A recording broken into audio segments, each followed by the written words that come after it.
ఇది ఒక చిన్న గ్రామం, ప్రశాంతమైన జీవితం. కాని ఇక్కడే మొదలవుతుంది ఓ గొప్ప కథ. ఈ గ్రామంలో రాము అనే పేద రైతు ఉండేవాడు. చిన్న పొలం, కాని పెద్ద ఆశలు అతని హృదయంలో. గ్రామస్తులు అతని చూసి నవ్వారు. ఇంత కష్టపడి ఏమొస్తుంది అన్నారు. కాని రాము మాటల్ని కాదు, తన లక్ష్యాన్ని నమ్మాడు. ఎండైనా వానైనా ప్రతిరోజు ఓపికగా పనిచేశాడు. మట్టిని ప్రేమించాడు. పంటను పిల్లలలా చూసుకున్నాడు. వర్షాలు పడలేదు, భూమి చిట్లిపోయింది. కాని రాము ఆశమాత్రం చిట్లలేదు. అకస్మాత్తుగా అకాల వర్షాలు, చాలామంది పొలాలు నాశనం, గ్రామమంతా భయం. అందరూ ఆశ్చర్యపోయారు. రాము పొలం మాత్రం నిలబడింది. ఓపికకు ఇది నిజమైన ఫలితం. పంటకోత సమయం వచ్చింది. బంగారు పంట.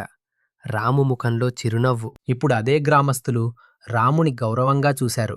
ఒక మనిషి ఓపిక వాళ్లకి పాఠం నేర్పింది. గుర్తుపెట్టుకోండి, కష్టం ప్లస్ ఓపిక సమానం విజయం. విజయం ఎప్పుడూ ఓపిక గల వాళ్ళదే.